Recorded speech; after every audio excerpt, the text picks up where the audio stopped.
5 minutes après que le juge a signé le décret de divorce final, j'aidais mon fils de 11 ans à attacher sa ceinture de sécurité, sur le parking devant le tribunal du comté de Montgomery, à Dayton, dans l'Ohio. Ce n'était pas ainsi que j'imaginais la fin de mon mariage. Pas après 20 ans. Pas avec 2 enfants. Pas après avoir bâti une vie à partir de rien. La chaleur de juillet pesait lourdement sur le bitume.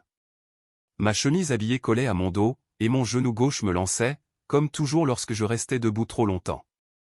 La seconde opération avait aidé, mais pas assez. Mon fils aîné, Ethan, est monté côté passager dans mon vieux Ford F-150 sans dire un mot. À 14 ans, il s'efforçait de paraître plus dur qu'il ne se sentait. Jacob s'est glissé à l'arrière. J'ai fermé la portière conducteur et suis resté là un instant, les 2 mains sur le volant. Le tribunal était encore visible dans mon rétroviseur. Juste un bâtiment en briques de plus. C'est amusant de voir à quel point un lieu peut sembler ordinaire, alors que toute votre vie est en train de basculer à l'intérieur. Papa. La voix de Jacob provenait de la banquette arrière. Oui, fiston. Il y a eu un silence.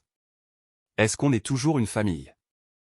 J'ai baissé les yeux vers la clé de contact. De toutes les questions auxquelles je m'attendais ce jour-là, celle-ci n'en faisait pas partie. Je me suis raclé la gorge. Nous le serons toujours. Ce n'était pas une réponse parfaite, mais c'était la meilleure que j'avais. Personne n'a parlé pendant les quelques minutes suivantes, alors que nous rejoignions l'Interstate 75. Le climatiseur faisait du bruit, comme toujours. De la musique country passait doucement à travers une enceinte qui aurait probablement dû être remplacée il y a des années. Des sons normaux, des paysages normaux. Pourtant, rien ne semblait normal. Mon ex-femme était sortie du tribunal avec la maison, la majeure partie des économies et un accord qui avait fait secouer la tête à mon avocat. Et si vous écoutiez les gens en ville, elle s'en était aussi sortie avec la meilleure version de l'histoire, l'épouse travailleuse, le mari émotionnellement distant, le mariage qui a échoué parce qu'il se souciait plus du travail que des gens. Honnêtement, il y avait une part de vérité là-dedans. J'avais passé trop d'années à croire que subvenir aux besoins de ma famille suffisait. J'ai travaillé de longues heures, manqué les événements scolaires, sauté les vacances et je me suis dit que je rattraperais le temps plus tard. Puis, plus tard, est arrivé avant que je ne sois prêt. Une notification a vibré sur le téléphone d'Ethan. Il a jeté un coup d'œil à l'écran, sa mâchoire s'est contractée. Puis il m'a tendu l'appareil. Tu devrais probablement voir ça. J'ai regardé. J'ai eu un creux à l'estomac. C'était une photo de groupe, une table remplie de visages souriants, mon ex-femme, ses parents, sa sœur cadette et son beau-frère, ainsi que Greg l'homme qu'elle insistait pour dire être « juste un ami », jusqu'à peu avant qu'elle ne demande le divorce. Des coupes de champagne étaient levées. Tout le monde souriait. La légende disait « à de nouveaux départs ». Personne n'avait eu l'intention de l'envoyer à Ethan. L'un de ses cousins l'avait posté par erreur dans le mauvais groupe de discussion familiale. Pendant un instant, la colère est montée en moi. Non pas parce qu'il célébrait, mais parce qu'il n'avait pas pu attendre une seule après-midi avant de le faire. Puis, quelque chose d'inattendu s'est produit. Jacob s'est penché vers l'avant. Maman est avec Greg. Les enfants remarquent plus de choses que les adultes ne le pensent. J'ai jeté un coup d'œil à Ethan, il fixait la fenêtre. J'ai choisi mes mots avec soin. Ta maman fait ses propres choix en ce moment. Jacob a hoché la tête lentement. Il n'avait pas l'air convaincu. Moi non plus. Nous nous sommes arrêtés à une station-service à la sortie de Miamisburg, environ 20 minutes plus tard.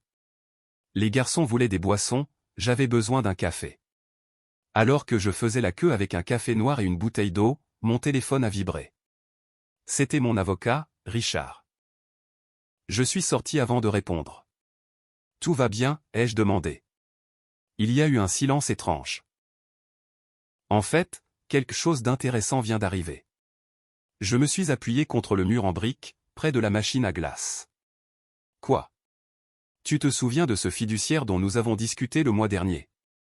Immédiatement, mon pouls s'est accéléré. Oui. Eh bien, il vient de me contacter. J'ai regardé à travers le parking. Les voitures entraient et sortaient de la circulation. Des gens faisaient le plein. Personne autour de moi ne savait que ma vie était à nouveau en train de changer. Qu'est-ce qu'il a dit, ai-je demandé.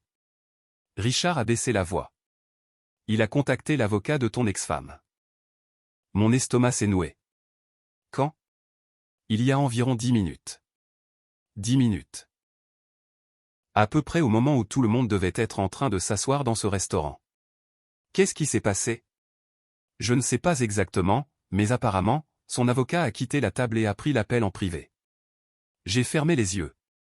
Pendant 7 mois, j'avais attendu. 7 mois à rester silencieux. 7 mois à me mordre la langue. 7 mois à faire semblant d'en savoir moins que ce que je savais. Et maintenant, tout commençait. Richard a repris la parole. Tu vas bien? Oui. Non, tu ne vas pas bien. Cela m'a fait rire, en fait. C'était la première fois que je riais de toute la journée. Non, ai-je admis. Probablement pas. De retour dans le camion, les garçons se disputaient pour savoir dans quel fast-food nous devrions nous arrêter plus tard, des choses normales d'enfants. J'ai écouté sans dire grand-chose. Une partie de moi voulait profiter du moment, une autre partie avait dérivé vers le passé. 7 mois plus tôt. Retour à un mardi après-midi pluvieux. Retour à une simple enveloppe blanche posée sur mon comptoir de cuisine. Une enveloppe qui n'était pas censée avoir d'importance. Une enveloppe que j'ai failli jeter. Si je l'avais fait, rien de ce qui est arrivé par la suite ne se serait produit. J'aurais signé les papiers du divorce sans poser de questions. J'aurais accepté l'histoire que tout le monde racontait. J'aurais cru que Greg était exactement celui qu'il prétendait être. Au lieu de cela, j'ai ouvert cette enveloppe, et toute ma compréhension de mon mariage a changé. Alors que nous nous dirigions vers le nord sur l'autoroute, Ethan s'est finalement endormi contre la fenêtre passager. Jacob s'est assoupi à l'arrière. Pour la première fois de la journée, le camion était calme. J'ai jeté un coup d'œil dans le rétroviseur. 2 garçons. Mes garçons. La seule raison pour laquelle j'avais tenu bon alors que tout le reste semblait s'effondrer. Dans ce restaurant, ils pensaient probablement avoir gagné. Peut-être levaient-ils encore leur verre. Peut-être riaient-ils de ma prévisibilité. Peut-être Greg faisait-il déjà des projets pour l'avenir. Ce qu'aucun d'eux ne savait, c'est que l'appel téléphonique n'était pas dû au hasard. Ce n'était pas de la malchance. Et ce n'était certainement pas le commencement. L'audience de divorce n'avait été que la pièce finale d'un puzzle beaucoup plus vaste. La véritable histoire avait commencé 7 mois plus tôt avec une simple enveloppe blanche et un secret que personne n'avait vu venir. 7 mois plus tôt, ma vie semblait encore normale vue de l'extérieur. Si vous aviez conduit devant notre maison à Centerville, dans l'Ohio, vous auriez vu les mêmes choses que depuis des années, une pelouse bien taillée, quelques érables dans le jardin, mon camion dans l'allée. Rien qui ne suggère qu'un mariage était en train de se désagréger silencieusement. C'est la chose étrange avec la plupart des catastrophes, elles s'annoncent rarement. À l'époque, j'avais 58 ans et je me remettais de ma 2e opération du genou. La première m'avait offert environ 4 ans de répit avant que la douleur ne revienne. La seconde ne se passait pas aussi bien. Certains matins, il me fallait quelques minutes juste pour redresser ma jambe après être sorti du lit. Je détestais ça, non pas à cause de la douleur, mais parce que cela me faisait me sentir vieux. Et quand vous approchez de l'âge de la retraite, vous sentir vieux peut jouer davantage sur votre mental que les gens ne le réalisent. Ma femme et moi nous disputions plus souvent. Pas des scènes de hurlements, quelque chose de pire, un silence froid, des réponses courtes, des conversations qui se terminaient avant même d'avoir commencé. En y repensant maintenant, je peux admettre quelque chose, je n'étais pas innocent. J'avais passé trop d'années concentré sur le travail. Je possédais une petite entreprise de réfrigération commerciale. Rien de clinquant, juste une affaire qui permettait aux supermarchés, restaurants et entrepôts de fonctionner. L'entreprise payait nos factures, offrait une bonne éducation à nos enfants et nous permettait de partir en vacances, mais elle consommait aussi une énorme partie de ma vie. Trop souvent, je me suis convaincu que ma présence physique n'était pas nécessaire tant que je subvenais aux besoins de tous. C'était une erreur. Un soir, environ une semaine avant que tout ne commence, je suis rentré du travail et j'ai trouvé ma femme assise à l'îlot de cuisine. Elle n'a même pas levé les yeux de son téléphone. « Comment s'est passée ta journée ?» ai-je demandé. « Oh, bien. » C'était tout. bien. J'ai ouvert le réfrigérateur, trouvé un reste de pain de viande et l'ai fait chauffer. Quelques années plus tôt, nous aurions dîné ensemble. Maintenant, nous avions souvent l'impression d'être des colocataires partageant les frais. Plus tard ce soir-là, Ethan faisait ses devoirs à la table de la salle à manger, Jacob construisait quelque chose avec des Legos. Les garçons riaient. Ma femme était assise à faire défiler son téléphone, souriant occasionnellement. Pas à moi, mais à quelque chose d'autre. À quelqu'un d'autre, bien que je ne le sache pas encore. Je me souviens de l'avoir observée depuis l'autre bout de la pièce, pensant qu'elle semblait plus heureuse d'envoyer des messages à la personne sur cet écran qu'elle ne l'avait jamais semblé en me parlant. Cette pensée m'a dérangé, mais pas assez pour commencer une dispute. Une semaine plus tard, l'enveloppe est arrivée. Rien en elle n'avait l'air important. Blanc pur, aucun logo d'entreprise, aucune mention urgente, juste son nom et notre adresse. J'ai ramassé le courrier en entrant, je l'ai posé sur le comptoir et je l'ai oublié. Le lendemain matin, elle est partie tôt.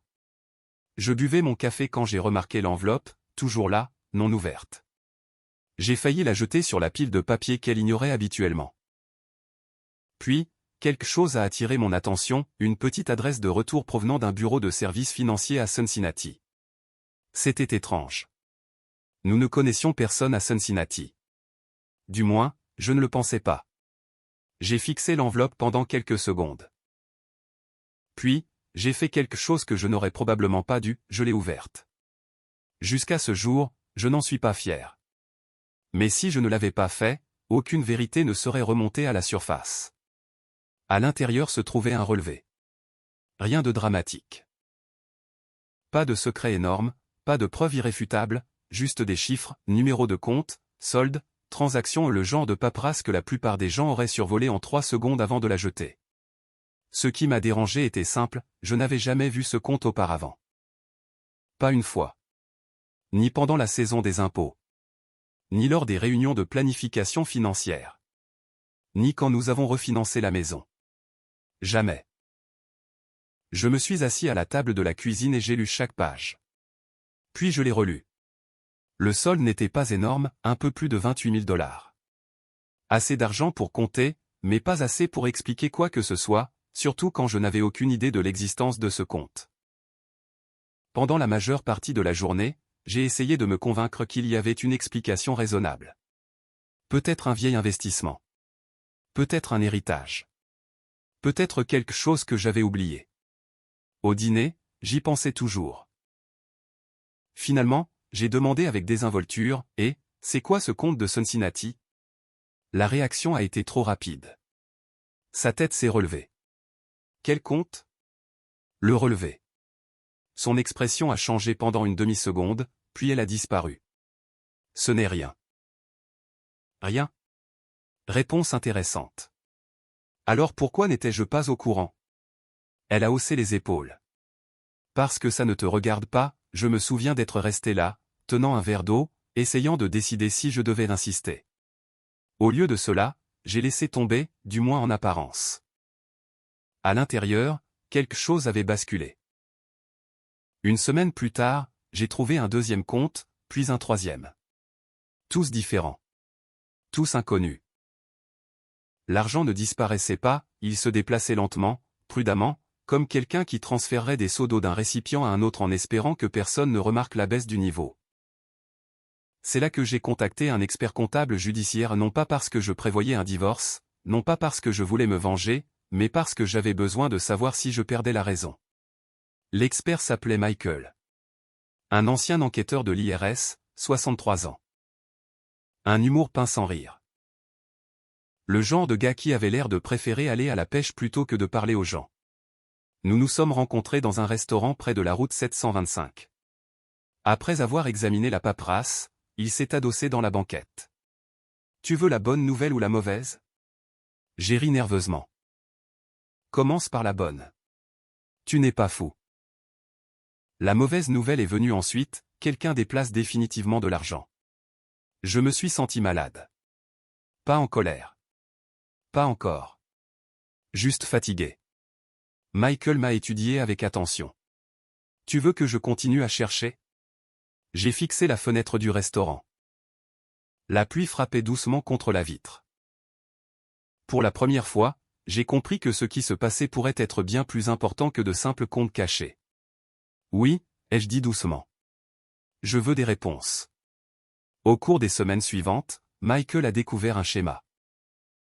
Des virements, des dépenses partagées, des liens financiers qui n'auraient pas dû exister. Et finalement, un nom revenait sans cesse, Greg, le promoteur local, l'homme que tout le monde disait être juste un ami. Au début, j'ai supposé le pire, que ma femme l'aidait, le protégeait, le choisissait au détriment de notre famille. Puis Michael m'a appelé un jeudi après-midi. Sa voix semblait différente, plus sérieuse. J'ai trouvé quelque chose. Quoi? Il y a eu un silence. Tu dois voir ça en personne. Le lendemain matin, il a fait glisser un seul document sur son bureau. J'ai baissé les yeux, j'ai lu la première page, puis la seconde, et j'ai soudainement réalisé quelque chose qui a tout changé. L'argent manquant n'était pas le plus grand secret. Greg l'était. Et la vérité à son sujet était bien pire que ce que j'avais imaginé. Le document que Michael a fait glisser sur le bureau ne prouvait pas que ma femme avait une liaison, pas directement.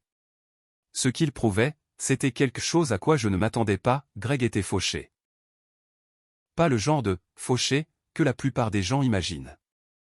Il conduisait toujours un beau camion, portait toujours des montres coûteuses, postait toujours des photos de terrains de golf et de dîners au restaurant. De l'extérieur, il semblait réussir, mais les documents racontaient une histoire différente. Plusieurs projets de développement étaient au point mort. De multiples prêts étaient en retard. Les créanciers tournaient autour. Des investisseurs privés exigeaient des réponses. L'homme que tout le monde admirait était en équilibre sur une corde très raide. Je suis resté assis là, à lire page après page. Finalement, j'ai levé les yeux. Tu es en train de me dire que ce type est un escroc? Michael a secoué la tête. Non. Alors, qu'est-ce que tu es en train de me dire?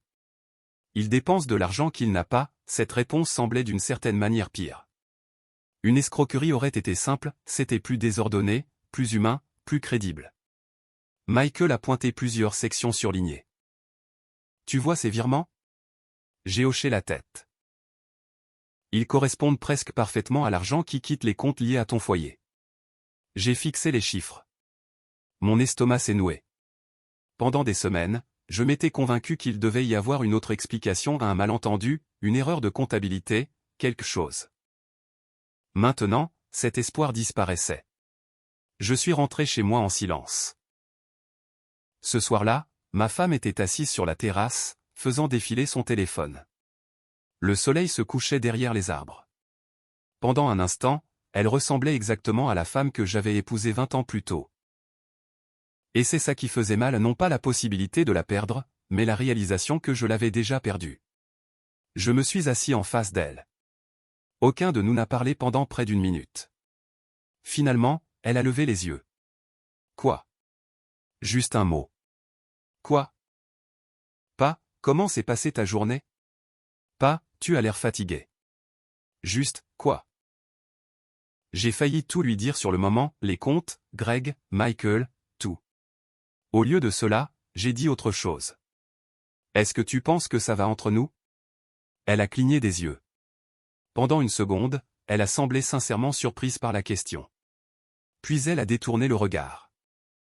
Je ne sais pas. Cette réponse est restée avec moi pendant des semaines. Non pas parce qu'elle était cruelle, mais parce qu'elle était honnête. Et l'honnêteté était devenue rare dans notre maison. Au cours du mois suivant, Michael a continué à creuser. Tous les quelques jours, il m'appelait avec une nouvelle information. Rien d'explosif, juste assez pour construire lentement une image plus large. Plus j'apprenais, plus les choses devenaient étranges. Au début, j'ai supposé que ma femme aidait secrètement Greg.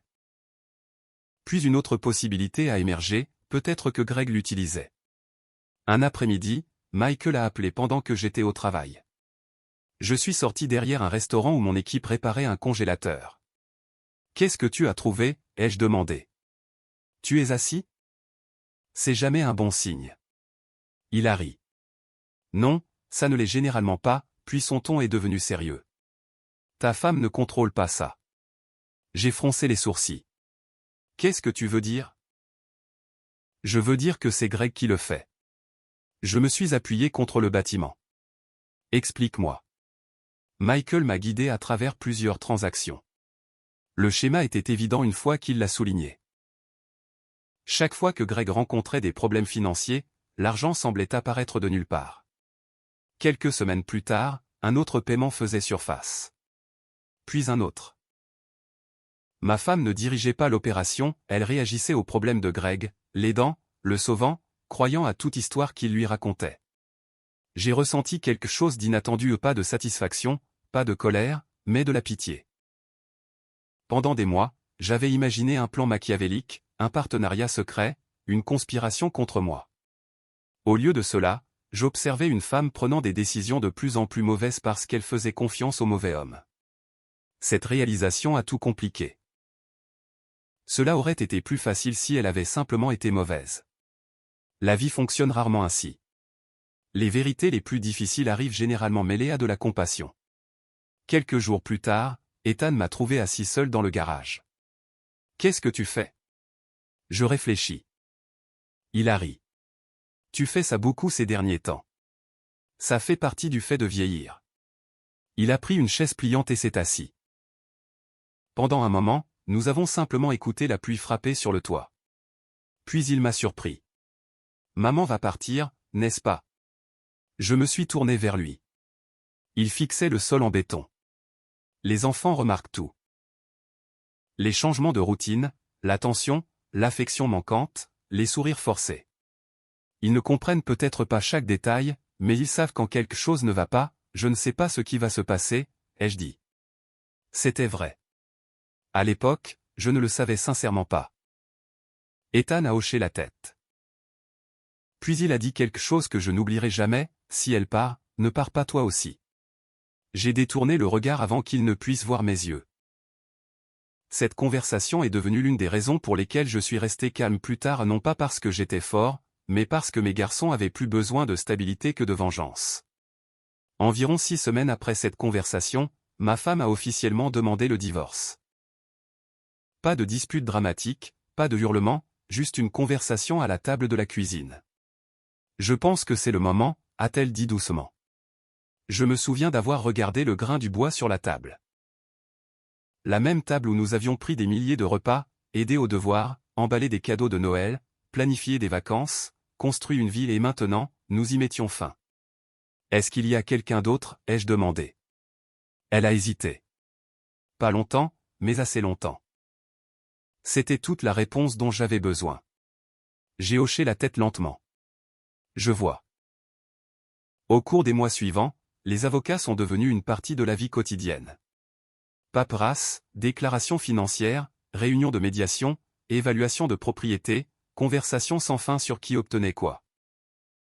Ma femme voulait la maison, la majeure partie des économies, un règlement plus important. Mon avocat pensait que nous devrions nous battre plus fort. Parfois j'étais d'accord, parfois non, car à ce moment-là, un autre développement avait tout changé. Un après-midi, alors que la procédure de divorce avançait, j'ai reçu un appel d'un homme à qui je n'avais jamais parlé auparavant.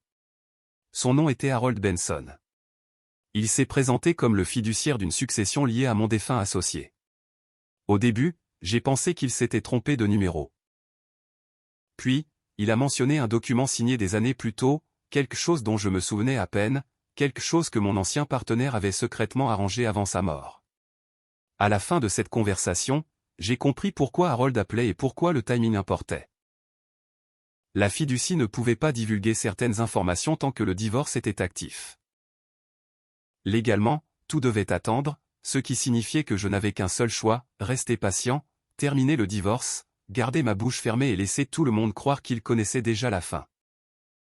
Ce que je ne savais pas encore, c'est que la fiducie d'Harold n'était pas la découverte la plus importante. Même pas de loin. Car lors d'une dernière enquête sur les finances de Greg, Michael a découvert un secret qui n'avait rien à voir avec les dettes, rien à voir avec le divorce et rien à voir avec l'argent. Quand il m'a dit ce qu'il avait trouvé, j'ai failli lâcher le téléphone. Le secret que Michael a découvert n'était pas ce à quoi je m'attendais. Honnêtement, après des mois de comptes cachés, de paperasse de divorce et de problèmes financiers de Greg, je pensais être devenu impossible à surprendre. J'avais tort. L'appel est arrivé un mardi après-midi alors que je remplaçais un compresseur de réfrigération derrière une épicerie à Kettering. Mon téléphone a vibré. Michael. J'ai failli le laisser aller à la messagerie. Au lieu de cela, j'ai répondu. Tu as trouvé autre chose? Il y a eu un long silence. Oui. Sa voix semblait différente. Pas excitée. Inquiète. Cela a attiré mon attention. Qu'est-ce que c'est? Tu dois d'abord comprendre quelque chose. Je me suis assis sur un seau renversé. Ok. La situation financière de Greg est mauvaise. Je sais. Non. Pire que ce que tu penses. J'ai attendu. Puis il a dit quelque chose qui a noué mon estomac, il emprunte de l'argent à plusieurs personnes en même temps. J'ai froncé les sourcils. Des investisseurs? Des amis? Autre silence. Des membres de la famille. Je n'ai rien dit. Puis Michael a continué, et des femmes. J'ai fermé les yeux. Soudainement, tout a commencé à prendre du sens. Les cadeaux, les dîners coûteux, les voyages du week-end, l'image que Greg travaillait si dur à maintenir. Ce n'était pas la réussite. C'était de l'argent emprunté, du temps emprunté, une confiance empruntée. Michael a continué à parler. Au cours des quelques minutes suivantes, il a peint le portrait d'un homme constamment à la recherche de la prochaine source d'argent.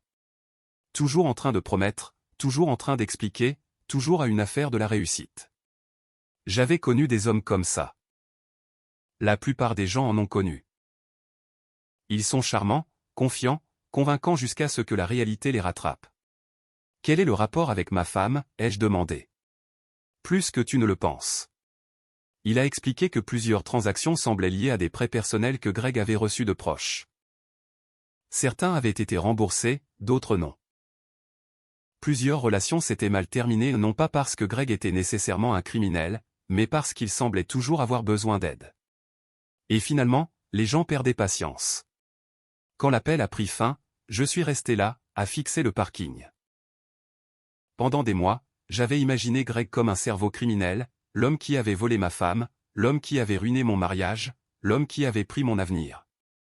Maintenant, je n'en étais plus si sûr. Peut-être que Greg n'avait rien pris. Peut-être avait-il simplement montré aux gens qui ils étaient vraiment. Cette pensée est restée avec moi. Une semaine plus tard, j'ai rencontré Harold Benson pour la première fois. Le fiduciaire. Il avait 72 ans, était grand, avec des cheveux gris et le genre d'homme qui portait encore une cravate même quand personne d'autre n'en portait. Nous nous sommes rencontrés dans un cabinet d'avocats du centre-ville de Dayton. Il portait une chemise en cuir assez épaisse pour arrêter une balle. Après les présentations, il est allé droit au but. Ton ancien associé te faisait confiance. J'ai hoché la tête. 20 ans plus tôt, mon ami Walter et moi avions construit notre entreprise de réfrigération ensemble. Quand le cancer l'a emporté, j'ai pensé que la plupart de nos accords commerciaux s'étaient éteints avec lui. Apparemment, ce n'était pas le cas. Harold a ouvert la chemise. Plusieurs documents se trouvaient à l'intérieur. J'ai immédiatement reconnu la signature de Walter. La revoir a été plus difficile que prévu. Certaines personnes laissent derrière elles plus que des souvenirs. Walter avait apparemment laissé derrière lui des plans à long terme. La fiducie qu'il avait créée des années plus tôt contenait des intérêts de propriété liés à de futures opportunités commerciales. Des opportunités que personne ne pensait devenir précieuses, surtout pas pendant le divorce. Harold a croisé les mains. Selon les termes de l'accord, certaines informations restaient restreintes jusqu'à ce que les conditions légales soient remplies. Je savais exactement ce qu'il voulait dire, le divorce. Jusqu'à ce que le décret devienne définitif, personne ne pouvait discuter de détails spécifiques. Tout devait attendre. Ce timing allait s'avérer important. Très important. Pendant des mois, j'ai gardé ce savoir sans le dire à personne. Ni à mes fils, ni à mes amis, ni même Richard, mon avocat, ne connaissait tous les détails. Le plus dur n'était pas de garder le secret. Le plus dur était d'écouter les gens supposer que je perdais tout. Les voisins parlaient, les membres de la famille parlaient, certains anciens amis disparaissaient discrètement. Quelques personnes agissaient comme si ma vie était pratiquement terminée. C'est amusant de voir à quel point les gens mesurent rapidement votre valeur par vos circonstances. Un soir, peu avant l'audience finale, Ethan m'a trouvé assis sur la véranda. « Tu vas bien ?» J'ai souri. « Bien sûr. » Il a ri immédiatement. « Ça veut dire non. » Petit malin. Il s'est assis à côté de moi. Pendant plusieurs minutes, aucun de nous n'a parlé. Puis il a demandé, « Est-ce que tu as peur ?» J'ai pensé à mentir. Au lieu de cela, j'ai dit la vérité. Oui. De maman? Non. J'ai regardé vers le jardin. De devoir tout recommencer. Cela semblait le surprendre. Tu as déjà fait des choses difficiles avant. Je sais. Alors pourquoi tu as peur? Parce que j'avais 58 ans. Parce que mon genou me faisait mal chaque matin. Parce que la retraite n'était pas aussi proche que je le voulais. Parce que perdre un mariage est différent quand on est jeune que lorsqu'on approche de la soixantaine. Parce que se reconstruire demande de l'énergie, et l'énergie n'est pas quelque chose que les personnes plus âgées prennent pour acquis. Au lieu de dire tout ça, j'ai simplement haussé les épaules. Je suppose que je suis humain. Ethan a hoché la tête. Puis il a dit quelque chose qui est resté avec moi, tu nous dis toujours de ne pas abandonner juste parce que quelque chose est difficile. Les enfants ont cette façon de vous renvoyer vos propres conseils. J'ai ri. Bonne remarque. L'audience finale est arrivée 3 semaines plus tard. Ma femme semblait confiante. Greg n'était pas là. Ni la plupart des membres de la famille. Mais après, tout le monde s'est réuni au Outback Steakhouse pour célébrer. Je ne connaissais pas chaque détail, seulement ce qu'Ethan avait reçu accidentellement par ce message de groupe familial, la photo, les sourires, le champagne, le tour de victoire. Pendant ce temps, je roulais vers le nord avec mes fils, essayant de comprendre où la vie allait ensuite. Puis Harold a passé l'appel exactement comme prévu et légalement, correctement, précisément au moment où il était enfin autorisé à le faire. L'appel a atteint l'avocat de mon ex-femme pendant que tout le monde dînait. Harold m'a raconté plus tard ce qui s'est passé, l'avocat a écouté, posé des questions, est sorti, a écouté encore un peu, et a lentement réalisé 2 choses. Premièrement, mon ex-femme avait volontairement renoncé à toute réclamation future sur une fiducie qu'elle n'avait jamais pris la peine d'enquêter, rien d'illégal, rien de caché, juste ignoré. Deuxièmement, plusieurs préoccupations liées aux finances de Greg devenaient bien plus sérieuses que quiconque ne le réalisait. Au moment où l'avocat est revenu à la table, l'ambiance avait changé. Plus personne ne célébrait. Les questions ont commencé. La confusion a suivi, puis l'inquiétude. Quelques minutes plus tard, Richard m'a appelé depuis sa voiture. Tu aurais dû voir leur tête. Je n'ai pas pu m'empêcher de sourire. Non pas parce qu'ils souffraient, mais parce que pour la première fois, les faits remplaçaient enfin les suppositions. Pendant des mois, les gens croyaient connaître l'histoire. Maintenant, ils n'en étaient plus si sûrs. J'ai pensé que ce serait la fin. J'avais tort, car le lendemain matin, Greg a disparu. Aucun appel, aucun texte, aucune publication sur les réseaux sociaux, rien. Et quand les gens ont enfin découvert où il était allé, la vérité était encore plus étrange que ce que quiconque avait imaginé. Le lendemain matin après le divorce, Greg a disparu. Au début, personne n'a trouvé ça étrange. Les gens ont des emplois, des réunions, des plans de voyage. La vie suit son cours. Mais à midi, mon ex-femme l'avait appelé 6 fois. Aucune réponse. À 15 heures, elle appelait des amis communs. Le soir, les gens ont commencé à poser des questions. Le lendemain matin, encore plus de questions ont fait surface. Son bureau était fermé. Son assistante ne savait pas où il était. Plusieurs investisseurs ne pouvaient pas non plus le joindre. La rumeur a commencé immédiatement. Dans une ville comme Dayton, les rumeurs voyagent plus vite que la circulation. Quelqu'un a dit que Greg avait quitté l'État. Un autre a prétendu qu'il se cachait des créanciers. Quelqu'un d'autre a juré l'avoir vu dans un aéroport. Personne ne savait rien de certain. Ce que tout le monde savait, c'était ceci, l'homme confiant qui avait passé des années à se présenter comme quelqu'un qui réussissait était soudainement devenu très difficile à trouver. Une semaine plus tard, mon ex-femme m'a appelé. J'ai failli ne pas répondre. Presque. Mais nous avions 2 fils ensemble. Cela change les choses. Allô. Pendant quelques secondes, elle n'a rien dit. Puis finalement, as-tu eu des nouvelles de Greg? Droit au but. Non. Autre silence. Je pensais peut-être, sa voix s'est éteinte. Pour la première fois depuis des mois, elle semblait incertaine. Pas en colère, pas sur la défensive, juste fatiguée. Je ne lui ai pas parlé, ai-je dit. Cette partie était vraie. La conversation s'est terminée rapidement, mais après avoir raccroché, je suis resté assis tranquillement dans ma cuisine pendant plusieurs minutes. Je m'attendais à de la satisfaction. Au lieu de cela, j'ai ressenti quelque chose de plus proche de la tristesse. 20 ans. C'est un long moment pour partager sa vie avec quelqu'un. Même après tout ce qui est arrivé, la voir confuse et seule n'était pas aussi agréable que je l'avais imaginé autrefois. Quelques semaines ont passé. L'école a recommencé. Les garçons se sont adaptés mieux que je ne l'espérais. Pas parfaitement, mais mieux. Nous avons établi de nouvelles routines, dîner du mercredi soir, course du samedi, football du dimanche, de petites choses. Le genre de moments ordinaires qui reconstruisent lentement la stabilité. Un samedi matin, Jacob m'a aidé à faire des crêpes. Surtout, il a mis le bazar. Il y avait de la farine partout. À un moment donné, il a accidentellement fait tomber un œuf sur le sol. Nous avons tous deux fixé l'œuf, puis nous avons commencé à rire. Un vrai rire, le premier que j'entendais de lui depuis un moment. Ces moments-là comptaient plus que n'importe quelle victoire judiciaire. À la même époque, la situation de Greg est devenue de plus en plus publique. Rien de dramatique. Pas de menottes, pas de descente de police, rien de ce que vous verriez dans un film. Juste la réalité qui rattrape son retard.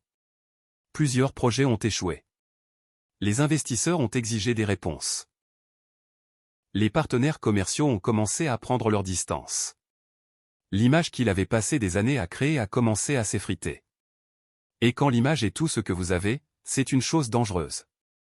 Puis quelque chose d'inattendu s'est produit. Environ 6 semaines après le divorce, j'ai reçu une invitation, le gala de bienfaisance annuel du Children's Hospital du comté de Montgomery, un événement caritatif organisé chaque automne. J'y assistais la plupart des années parce que notre entreprise faisait don de services de réfrigération pour plusieurs événements de levée de fonds. Normalement, j'aurais sauté l'événement, mais cette année, cela semblait différent. Richard m'a convaincu d'y aller. « Tu as passé une année à te cacher », a-t-il dit. Je ne me cache pas, bien sûr que si. Je détestais quand il avait raison.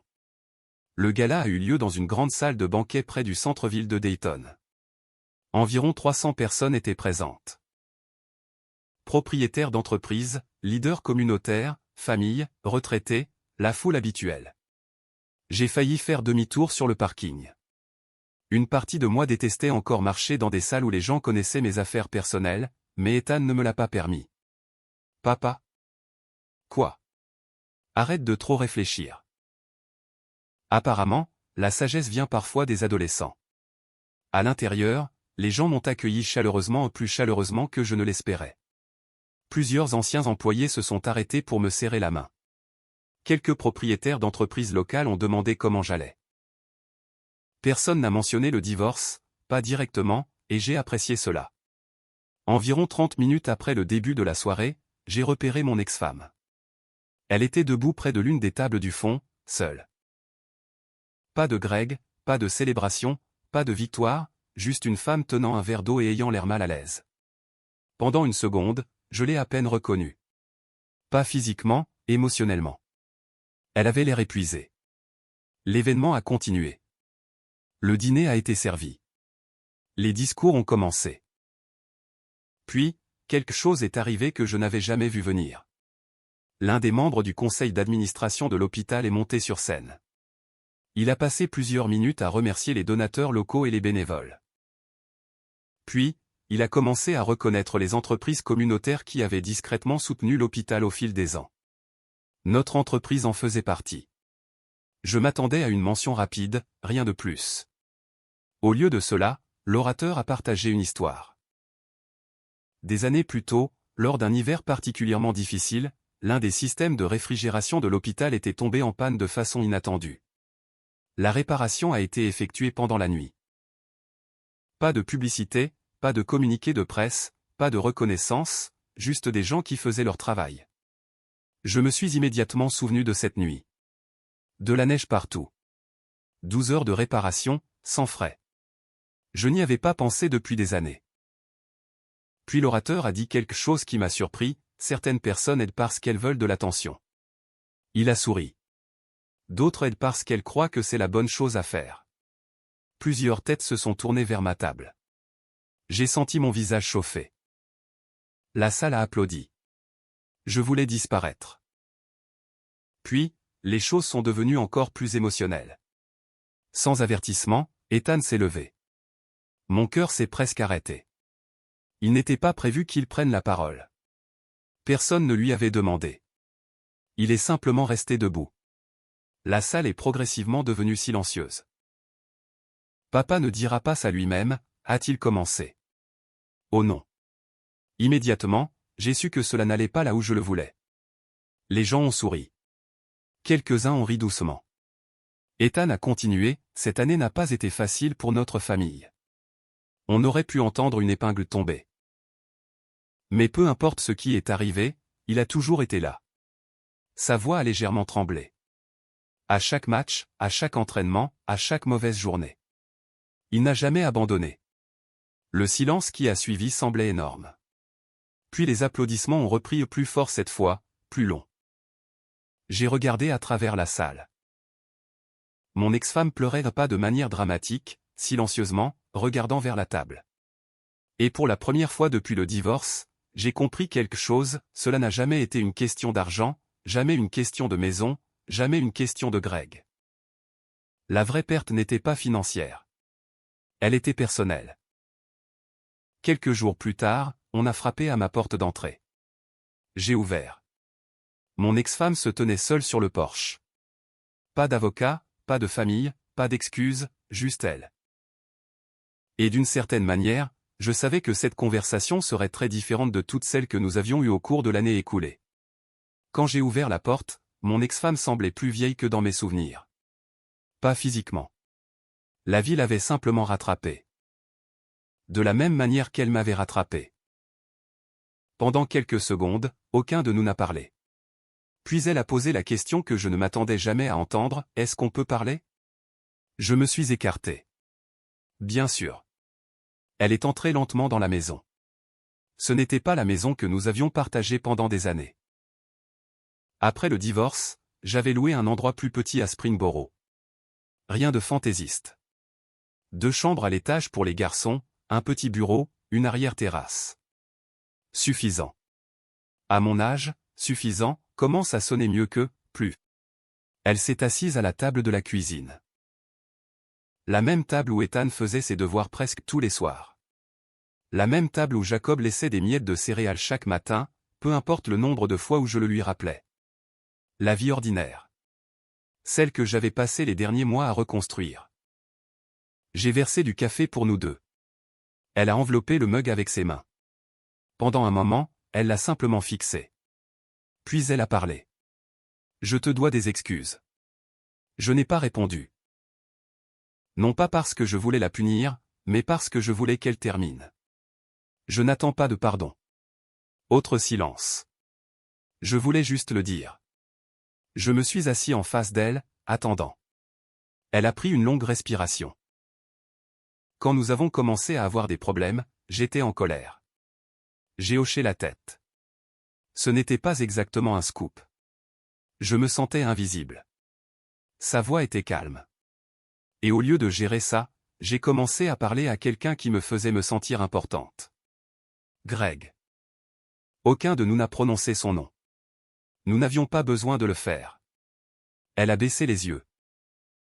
Puis j'ai continué à prendre de pires décisions. Voilà. Pas d'excuses, pas de blâme, juste la vérité.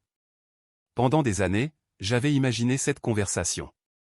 Dans ces fantasmes, j'avais toujours gagné. J'avais prononcé un discours brillant, elle réalisait tout, la justice était rendue, fin. La vraie vie n'était pas comme ça. La vraie vie, c'est généralement deux personnes fatiguées assises l'une en face de l'autre, essayant de comprendre comment les choses ont mal tourné.